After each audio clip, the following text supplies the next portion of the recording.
जय हिंद, वंदे मातरम। आप सभी का स्वागत है आपके अपने यूट्यूब चैनल प्रसाद क्लास में। तो दोस्तों आज हम लोग देखने वाले हैं साइंस के क्लास और साइंस का इंपॉर्टेंट चैप्टर जो कि आपके एग्जाम में यहाँ से भी प्रश्न पूछे जाते हैं। अगर आप कोई भी एग्जाम देते हैं, अगर बिहार पुलिस का एग्जाम दे या दिल्ली पुलिस या एसएससी एमटीएस या एसएससी जीडी या रेलवे या एनटीपीसी, कोई भी अगर एग्जाम की तैयारी करते हैं तो आप सबके एग्जाम में साइंस से प्रश्न पूछे जाते हैं और इस चैप्टर से भी प्रश्न पूछे जाते हैं। तो आज हम लोग देखने वाले हैं इस चैप्टर से कौन कौन से प्रश्न अभी तक आपके एग्जाम में पूछे गए हैं, आगे कौन कौन से प्रश्न पूछे जा सकते हैं, क्योंकि दोस्तों ये क्लास आप सबके लिए बहुत ही इंपॉर्टेंट है। तो आप लोग शुरू से अंत तक जरूर देखिएगा। तो चलिए दोस्तों आज के सेशन को स्टार्ट करते हैं। जल्दी से सभी लोग लाइव क्लास में जुड़ जाइए। सभी को गुड मॉर्निंग, गुड मॉर्निंग। तो चलिए दोस्तों हम लोग सेशन को स्टार्ट करते हैं और देखते हैं इस लेसन से कौन कौन से प्रश्न बन सकते हैं या कौन कौन से प्रश्न आपके एग्जाम में पूछे गए हैं। तो देखिए दोस्तों, सबसे पहला तो हैलोजन लैंप का तंतु किस मिश्र धातु से निर्मित होता है। इंपॉर्टेंट प्रश्न है, कई बार एग्जाम में आपके पूछे गए हैं। अगर आप लोग बहुत कमेंट कर रहे हैं कि सर आप ऑब्जेक्टिव लाइए ऑब्जेक्टिव, और देखिए वन लाइनर जो शब्द है ना, ये आप सबके लिए बहुत इंपॉर्टेंट है। आप एक बार में देखकर इसको याद कर सकते हैं और आपके हर एग्जाम के लिए यूजफुल है ये क्लास। तो अगर आप लोग कहिए तो एक क्लास को बंद कर दें, नहीं लेकर आए, तो आप सबके लिए मैं सोच रहा हूं कि इस क्लास से आप सबका बहुत ज़्यादा हेल्प हो सकेगा, इसलिए मैं इस क्लास को लेकर आ रहा हूं। और आपका रही बात लूसेंट का ऑब्जेक्टिव प्रश्न, मैं कल से एकदम लेकर आ रहा हूं। आप सब चिंता मत कीजिए, आपका ऑब्जेक्टिव भी प्रश्न लेकर आऊँगा। सारे लूसेंट का इंपॉर्टेंट प्रश्न सेलेक्ट करके अब लाऊंगा आप सबों के बीच, ठीक है। तब देखिए दोस्तों, इसका प्रश्न यही बना है आपके एग्जाम में कि हैलोजन लैंप का तंतु किस मिश्र धातु से निर्मित होता है। तो टंगस्टन एवं सोडियम से होता है। इंपॉर्टेंट प्रश्न है, कई बार एग्जाम में पूछा गया है। अगला प्रश्न है कि 1 किलोवाट का मान कितना होता है। ये वेरी इंपॉर्टेंट है मेरे भाई। जो 11,000 वाला बहाली आया था उस एग्जाम में भी पूछा गया था, मध्य निषेध में भी ये प्रश्न पूछा गया था आपके एग्जाम में। तो इसका राइट आंसर हो जाएगा 3.10 के पावर 6 जूल होता है। इंपॉर्टेंट प्रश्न है, ठीक है। स्टार्ट देकर लिख लेना। देखिए दोस्तों, अगला प्रश्न आपके एग्जाम में बन सकता है कि जलते हुए विद्युत बल्ब के तंतु का तापमान कितना होता है। तो आपको देख सकते हैं कितना हो सकता है, तो 2000 से लेकर 2500 डिग्री सेल्सियस होता है। इंपॉर्टेंट प्रश्न है, कई बार एग्जाम में पूछा गया है मेरे भाई, बहुत इंपॉर्टेंट प्रश्न है ये। आप स्टार देकर एकदम लिख लीजिएगा। देखिए दोस्तों, अगला प्रश्न क्या आपके एग्जाम में पूछा गया है, ये भी इंपॉर्टेंट है, कई बार पूछा गया है। फ्यूज में प्रयुक्त होने वाले तार की क्या विशेषता होती है।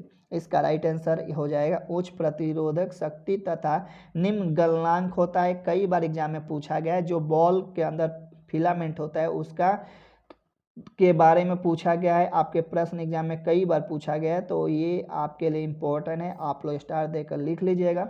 अगला प्रश्न बन सकता है कि विद्युत बल्ब का तंतु किस धातु से निर्मित होता है।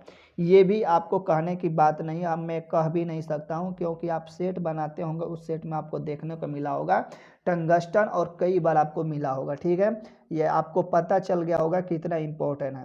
तो देखिए दोस्तों, अगला प्रश्न क्या पूछा जा सकता है इस लेसन से कि स्टोरेज बैटरी को चार्ज करने हेतु किस धारा की आवश्यकता होती है, ठीक है। ये भी इंपॉर्टेंट है मेरे भाई, ये भी प्रश्न आपके एसएससी जीडी में पूछा गया प्रश्न है, तो दिष्ट धारा का, ठीक है। अगला प्रश्न देखते हैं क्या बन सकता है। डायनेमो बिजली उत्पादन हेतु प्रयोग में लाया जाता है, यह ऊर्जा से किस प्रकार संबंधित है, ठीक है। तो ये हो जाएगा, यह यांत्रिक ऊर्जा को विद्युत ऊर्जा में परिवर्तित करता है। तो कौन, तो डायनेमो, ठीक है। ये भी इंपॉर्टेंट है, कई बार एग्जाम में आपको पूछा गया है कि यांत्रिक ऊर्जा को विद्युत ऊर्जा में कौन परिवर्तित करता है। तो डायनेमो करता है। यहाँ से प्रश्न बन सकते हैं। अगला देखिए दोस्तों, प्रश्न बन सकता है इस लेसन से कि टरबाइन और डायनेमो से बिजली को प्राप्त करने में ऊर्जा के किस रूप को विद्युत ऊर्जा में परिवर्तित किया जाता है। इंपॉर्टेंट प्रश्न है आपका, और ये भी प्रश्न पूछा गया है कि टरबाइन और डायनेमो से बिजली को प्राप्त करने में ऊर्जा को किस रूप में विद्युत ऊर्जा में परिवर्तित किया जाता है। तो यांत्रिक ऊर्जा, ठीक है। ये भी कई बार आपके एग्जाम में पूछा गया प्रश्न।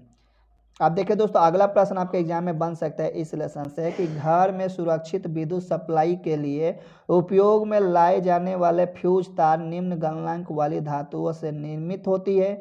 और ये भी प्रश्न पूछा जाता है कि घर में जो सप्लाई होती है वह किस क्रम में होती है, समांतर क्रम में होती है। ये भी प्रश्न आपके पूछे गए हैं एग्जाम में कई बार। अब अगला देखिए दोस्तों, प्रश्न पूछा जाता है ट्रांसफार्मर किसके लिए प्रयुक्त होता है। आपके एग्जाम में भी प्रश्न ये पूछा गया है, विद्युत धारा के वोल्टेज को नियंत्रण करने के लिए ट्रांसफार्मर का प्रयोग किया जाता है।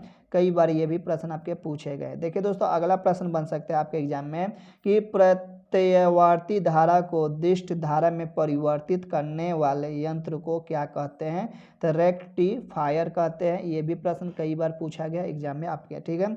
विद्युत बल्ब के भीतर कौन सी गैस भरी होती है, ये वेरी इंपॉर्टेंट है मेरे भाई, बहुत बार एग्जाम में पूछा गया है। तो आर्गन गैस भरी रहती है, ठीक है, इसका राइट आंसर होगा। देखिए दोस्तों, अगला प्रश्न जो बन सकता है आपके एग्जाम में इस लेसन से कि मानव शरीर शुष्क में विद्युत प्रतिरोध कितना होता है, तो 10 के पावर 6 ओम होता है, ठीक है। ये भी कई बार एग्जाम में पूछा गया। अगला प्रश्न बन सकता है आपके एग्जाम में कि सामान्य ट्यूब लाइट में कौन सी गैस भरी होती है। ये भी कई बार एग्जाम में पूछा गया है मेरे भाई, और एकदम इंपॉर्टेंट प्रश्न है, स्टार दे के लिख लेना। आर्गन के साथ पारा वाष्प भी भरा गया होता है, ठीक है। अगला देखिए दोस्तों, प्रश्न जो आपके एग्जाम के लिए बन सकते हैं इस लेसन से कि प्रतिदीप्त बल्ब में कौन सी गैस भरी होती है। ये वेरी इंपॉर्टेंट है, कई बार एग्जाम में पूछा गया, स्टार देकर लिख लेना। मरकरी और नियॉन भरी होती है, ठीक है, एकदम ध्यान में देना है। अगला प्रश्न बन सकता है कि विद्युत चालकता की दृष्टि से सर्वाधिक सुचालक धातु कौन सी है। ये भी इंपॉर्टेंट प्रश्न है और कई बार पूछा गया है मेरे भाई, इंपॉर्टेंट है, तो चांदी है। विद्युत के लिए सबसे श्रेष्ठ धातु कौन सी है, ये भी पूछा जाता है आपके एग्जाम में, ठीक है मेरे भाई, आपको याद रख लेना है। अगला प्रश्न बन सकता है इस लेसन से आपके एग्जाम में कि दोस्तों पृथ्वी के विभव को शून्य माना जाता है क्योंकि पृथ्वी से कोई आवेश लेने या देने इसके विभव में कोई परिवर्तन नहीं होता। ये प्रश्न बन सकता है कि पृथ्वी के विभव को क्या माना जाता है, शून्य माना जाता है, ठीक है। देखिए दोस्तों, आपके एग्जाम में यहाँ से प्रश्न बन सकता है और कई बार पूछा भी गया है कि आर प्रतिरोध वाले एक तार को पिघलाकर उसकी आधी लंबाई के तार में ढाला जाता है तो तार का नया प्रतिरोध क्या होगा, ठीक है। तो जब भी आधी में किया जाएगा तो क्या हो जाएगा, R/4 हो जाएगा, इसका राइट आंसर, ठीक है। और ये हमेशा याद रखना कि 1/4 हो जाता है, यानी कि R/4 हो जाएगा। अगला प्रश्न पूछा जा सकता है एग्जाम में कि विद्युत आवेश को भंडारित करने के लिए किस उपकरण का प्रयोग किया जाता है। ये भी इंपॉर्टेंट है एकदम, संधारित्र, ठीक है। अगला प्रश्न देखते हैं क्या बन सकता है इस लेसन से आपके एग्जाम में, और क्या प्रश्न पूछा गया है, तो विभव क्या निर्धारित करता है। ये भी प्रश्न पूछा गया है, ये भी इंपॉर्टेंट है। विभव क्या निर्धारित करता है, तो आवेश प्रवाह की दिशा निर्धारित करता है, ठीक है। अगला प्रश्न देखिए क्या बन सकता है, किसी चालक तार के प्रतिरोध पर तापमान बढ़ने से क्या प्रभाव पड़ता है। तापमान बढ़ने से क्या प्रभाव पड़ता है ये आपको बताना है, और इसका राइट आंसर क्या होगा आप सभी बताएंगे। तो दोस्तों इसका राइट आंसर हो जाएगा चाल का प्रतिरोध बढ़ता है, इसका राइट आंसर होगा। अब देखिए दोस्तों, प्रश्न क्या बन सकता है आपके एग्जाम में कि श्वेत प्रकाश को नली में कैसे उत्पन्न किया जाता है। ये वेरी इंपॉर्टेंट है, एकदम स्टार देकर लिख लेना क्योंकि ये बहुत बार भी पूछा गया है। श्वेत प्रकाश को नली में कैसे उत्पन्न किया जाता है, तो तंतु को गर्म करके, ठीक है।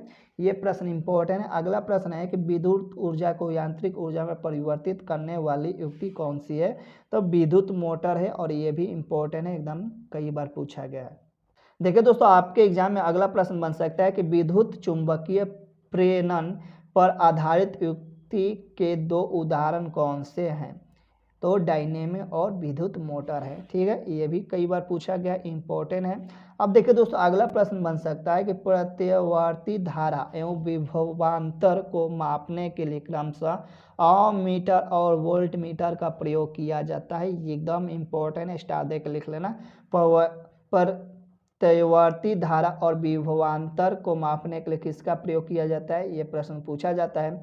अगला प्रश्न बन सकता है कि अति चालक का प्रतिरोध कितना होता है, तो लगभग 0 होता है। ये भी कई बार एग्जाम में पूछा गया, ठीक है, तो ये भी आप लोग याद रखिएगा। देखिए दोस्तों, अगला प्रश्न बन सकता है इस लेसन से कि त्वरित चालक बनाने के लिए किस धातु का प्रयोग किया जाता है। ये भी प्रश्न बहुत बार एग्जाम में पूछा गया है, तो इसको भी आप लोग याद रखिएगा। त्वरित चालक बनाने के लिए किस धातु का प्रयोग किया जाता है, तो तांबा का प्रयोग किया जाता है और इम्पोर्टेंट है, बहुत बार पूछा गया। ठीक है, तो दोस्तों आप सबके बीच लूसेंट का ऑब्जेक्टिव प्रश्न मैं बहुत जल्द यानी कि कल लेकर आने वाला हूँ।